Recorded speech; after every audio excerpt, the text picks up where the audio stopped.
오늘 우리들에게 주신 하나님의 말씀입니다. 신약 누가복음 24장입니다.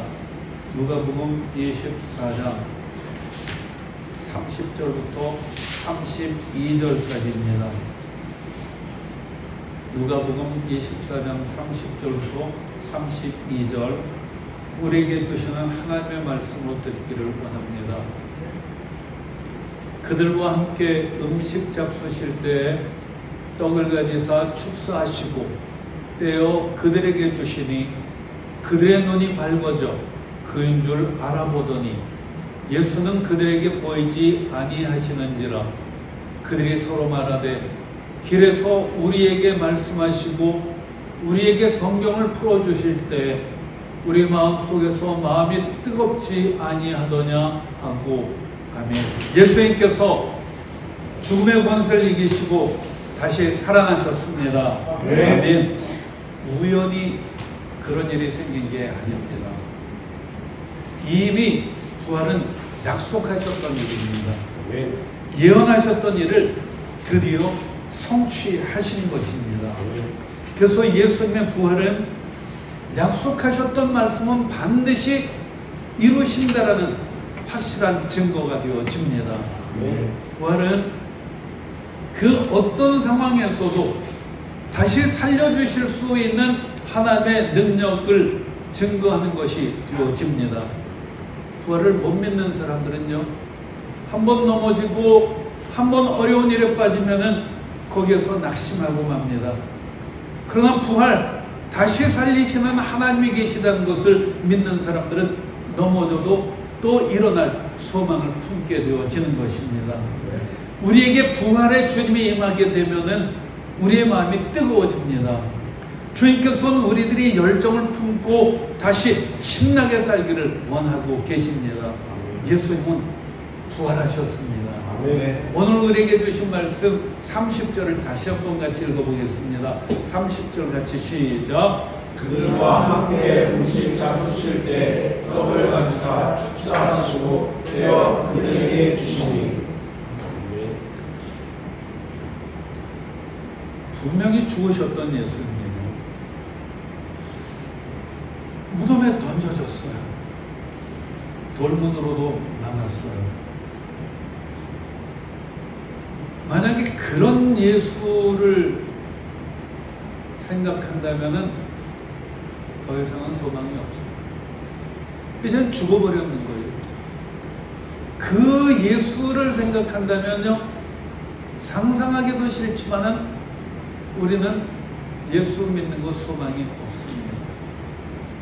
그래서 예수님을 믿고 따라다녔었지만은 제자들은 예수님께서 죽고 무덤 속에 장사된 것을 보고 나니까 더 이상 소망이 없다고 생각하고 엠마오 고향을 향해서 돌아가게 되어졌던 것이죠. 예수를 알아요, 우리들도. 그리고 우리도 예수님을 따라다녀요. 예수님의 말씀도 들어요. 그러나 다시 살아나신 예수님을 모른 채 산다면은 신앙생활에 맥 빠지고 마는 거예요. 전진하기는커녕 옛날로 되돌아갈 수밖에 없는 것이죠. 예수님은 약속하셨어요. 내가 고난을 당하게 될 것이지만은 제3일 만에 다시 살아날 거야. 약속하셨어요. 마태복음 16장에는 이렇게 말씀합니다. 많은 고난을 받고 죽임을 당하고 제3일에 살아나야 할 것을 제자들에게 비로소 나타내시니, 이렇게 제자들에게 미리 나타내 주셨어요. 정말로 말씀하셨던 대로 고난도 당하셨어요. 사람들로부터 무시도 당했고 의심도 받았고 조롱도 당했습니다. 근데 말로만 그런 것이 아니라 실제로 채찍으로 얻어맞기도 했어요. 온몸에서 피를 흘리기도 하셨습니다. 그런가 하면은 최고의 수치로 여겨지는 십자가 형틀에 매달리셨고 선과 발에 못 박히셨습니다. 예수님은 죄가 없으신데 왜 이런 고난을 당해야만 했나요? 바로 우리들을 구원하기 위해서입니다. 우리들을 모든 죄에서 건져내 주시려고, 다시 살리시려고 우리 대신 죄값을 치러 주시는 것이지. 사실은 그것만 생각해도 너무 감사해요.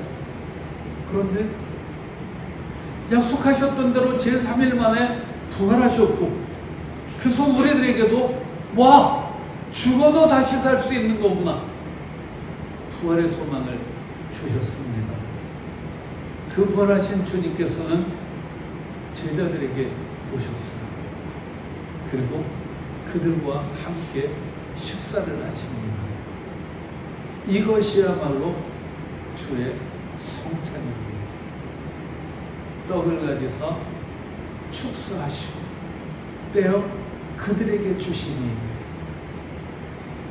부활하신 예수님께서 이렇게 하신 거예요. 그런데 이 말씀이 왠지 익숙하지 않으셔요? 베세다 들판에서 배고픈 사람들을 향해서도 오병이어의 기적을 베풀어 주셨는데 그때 하셨던 것도 똑같습니다. 떡을 가져서 축사하시고 떼어 그들에게 주시고, 주님께서 이렇게 하실 때 놀라운 기적이 나타났습니다. 그런가 하면은 주님께서 최후의 만찬 때 제자들에게도 이렇게 하셨습니다. 떡을 가져서 축사하시고 떼어 그들에게 주시고, 그 똑같은 일을 부활하신 주님께서 제자들에게 또 행해 주시는 겁니다. 자, 이렇게 했을 때 어떤 일이 생겼나요? 그들의 눈이 밝아져 그인 줄 알아보더니, 할렐루야. 주의 성찬을 받으면은 우리의 눈이 밝아져야 합니다. 아멘. 주의 성찬을 받으면은 와, 부활하신 예수님이 나와 함께 하시는구나, 이것을 우리들이 알 수 있어야 합니다. 이것이 바로 성찬의 능력입니다. 그래서 우리들은 성찬식을 아주 소중하게 여기는 것이죠. 오늘 성찬식을 하면서 부활하신 예수님을 느끼셨나요? 네. 두 분만. 부활하신 예수님께서 제자들에게 떡을 떼어주시고 그들이 떡을 먹으면서 다 그들의 눈이 밝아졌다고 그랬어요. 우리의 눈이 밝아질 수 있기를 주님의 이름으로 축원드립니다. 아멘. 우리들은 그런 얘기해요. 먹으면서 정든다고. 또 함께 먹다 보면은 입이 열리면서 마음도 열린다, 이런 얘기를 해요. 그것도 맞아요. 그래서 함께 먹는 건 정말 중요해요. 그런데 그 어떤 것보다도 중요한 것은 주님과 함께 주의 성찬을 우리가 받아 먹어야 한다는 것이지. 그리고 그러면서 와, 주님이 정말 우리와 함께 하시는구나, 이것을 느끼면요, 우리의 마음이 이전과는 완전히 달라질 수 있는 겁니다. 아멘. 자, 31절 같이 한번 읽어봅니다. 31절 같이 시작. 그들의 눈이 밝아져 그인 줄 알아보더니 예수는 그들에게 보이지 아니하는지라. 주님께서 주시는 그 떡을 떼어 먹으면서 눈이 밝아졌어요. 그래서 주님인지 알아봤어요. 그런데 그 다음에 뭐라고 그래요? 예수는 그들에게 보이지 아니하는지라. 이 말씀을 통해서 우리가 이제는 알아야 돼요. 우리의 눈에 보이진 않아도 분명한 건 부활하신 주님이 우리와 함께 하신다는 것이죠. 아멘. 우리는 눈에 보이지 않아요. 근데 주님은 분명히 우리와 함께 하셔요. 예수님은 처음부터 임마누엘, 우리와 늘 함께하는 하나님이라는 것을 약속하셨어요. 우리의 눈에 보이지 않아도 이제는 임마누엘을 의심하지 않기를 원합니다. 이제는 정말 주님이 늘 함께 계시는 것을 믿고 이제는 불안해하지 않기를 주님의 이름으로 부탁드립니다. 예수님이 우리 눈에 보이지 않아요. 그러나 예수님은 우리와 늘 함께 하셔요. 그 부활하신 주님께서 우리에게 주시는 메시지입니다. 이것은 신약시대 때도 그렇고 구약시대 때도 마찬가지였어요. 구약시대 때도 주님께서 말씀하셨어요. 여호수아를 향해서 불안해하는 여호수아, 이제는 미지의 세계를 향해 전진해야 되는 그 여호수아에게도 말씀하셨어요. 내가 네게 명령한 것이 아니냐? 강하고 담대하라. 두려워하지 말며 놀라지 말라. 내가 어디로 가든지 내 하나님 여호와가 너와 함께 하느니라. 아멘. 바로 이것이 임마누엘 약속입니다. 옛날에도 주님께서는 이 약속을 주셨고요. 메시아 탄생을 예고할 때도 바로 임마누엘 약속을 주셨고, 그리고 부활하신 주님께서도 이제 우리와 또 함께 동행하겠다고 이렇게 우리에게 알려주시는 것입니다. 자, 이제 32절 같이 읽어보겠습니다. 32절 같이 시작. 그들이 서로 말하되 주께서 우리에게 말씀하시고 우리에게 성경을 풀어주시되 우리 속에서 마음이 끄덕지 아니하느냐고. 네. 제자들이 낙심이 되었어요. 예수님이 죽는 걸 분명히 봤거든요. 그래서 이제는 끝장났다 싶었겠죠. 사실 제자들은 예수님이 잡혀가는 걸 보면서도 기적을 기대했을 거예요. 근데 기적은 나타나지 않아요. 예수님께서 불법 재판을 받고 십자가에 달리고 이럴 때도 제자들은 기대했을 거예요. 드디어 어느 순간에 예수님이 짠 하고 나타나실까?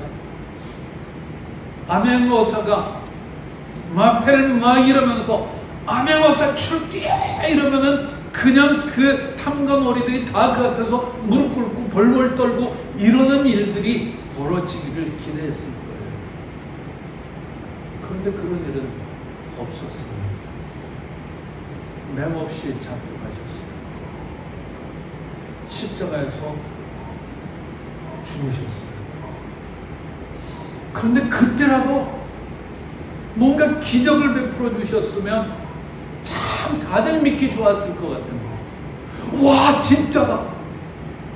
이랬을 건데 그런 기적은 없었어요. 무덤에 장사되어졌어요. 사람들이 또 예수님의 능력을 봤던 사람들이 기대했던 일들은 하나도 벌어지지 않았어요. 그러니까 낙심할 수밖에 없었어요. 그래서 그 제자들인데도 결국은 고향으로 돌아가게 되어졌습니다. 그동안 예수님을 따라다녔지만은 이제 그거는 저 지난 날에 추억이 되어져 버리고 말았죠. 만약에 부활하신 예수님을 만나지 못했다면은 정말 추억이 되고 말았을 거예요. 놀라운 건 부활하신 주님께서 그 제자들에게 나타나 주셨다는 것이죠. 그리고 그 나타나신 예수님께서 무엇을 하셨느냐?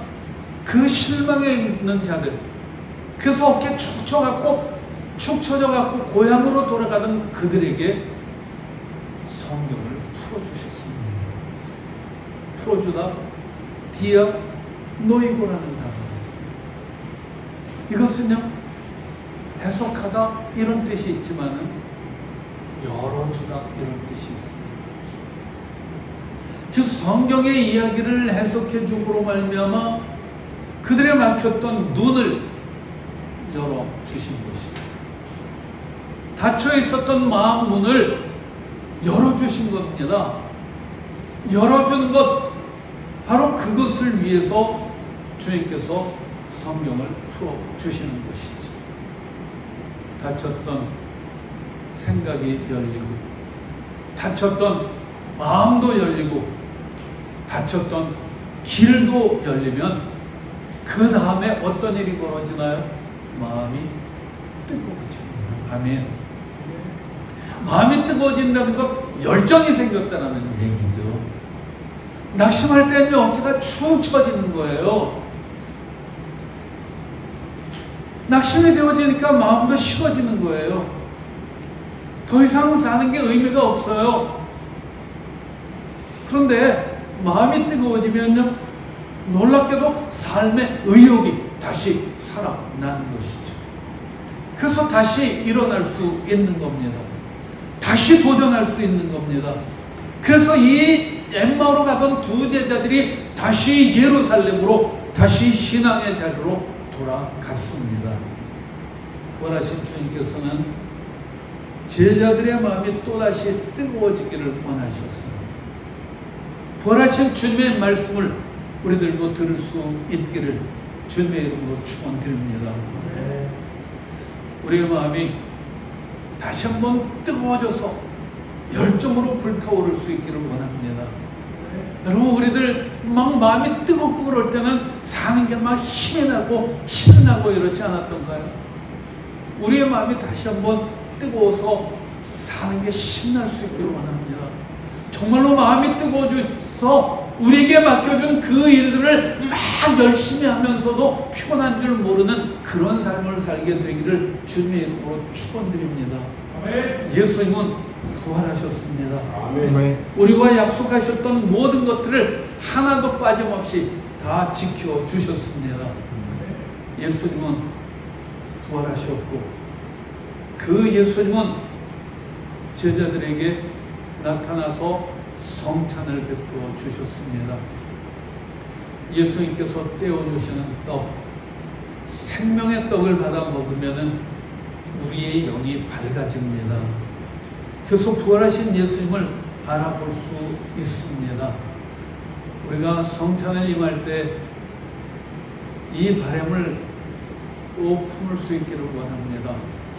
주의 떡을 받을 때 마저 나의 눈도 열리기를 원합니다. 내 마음이 뜨거워지기를 원합니다. 이 소망을 품고 이제는 성찬을 대할 수 있기를 원합니다. 또한 육신의 눈으로 보이지 않아요. 그런데 이제 분명한 건, 내 눈엔 보이지 않지만 아무리 봐도 안 보이는 것 같지만 부활하신 주님은 우리와 함께 하십니다. 아멘. 그럼 부활하신 주님이 여기에도 함께 하시는 것을 믿으십니까? 아멘. 꼭 믿을 수 있기를 원합니다. 주님이 우리와 함께 하시면요, 주님께서는 우리를 지켜주시고, 주님께서는 우리의 마음도 돌봐주시고 우리를 안전한 곳으로 인도해 주십니다. 그 부활하신 주님께서 말씀하실 때 우리가 귀 기울여 들을 수 있기를 원합니다. 주의 말씀을 들을 때, 그 풀어주시는 주의 말씀을 들을 때 우리의 마음이 뜨거워지는 겁니다. 우리는 나이가 많았어도 84세나 되었는데도 불구하고 마음이 뜨거웠던 갈렙을 압니다. 그는 그 나이에도 이 산지를 내게 주옵소서 이렇게 외쳤던 사람입니다. 그리고 그렇게 열정을 가지고 외쳤던 자에게 하나님께서는 정말 그 땅을 허락해 주셨습니다. 우리 모두가 다 주님께서 주시는 뜨거운 마음으로 외칠 수 있기를 원합니다. 이 산지를 내게 주옵소서. 하나님께서는 우리들이 바라고 소망하는 것들을 우리에게 열매로 선물로 주실 줄로 믿습니다. 기도하겠습니다. 참 좋으신 하나님,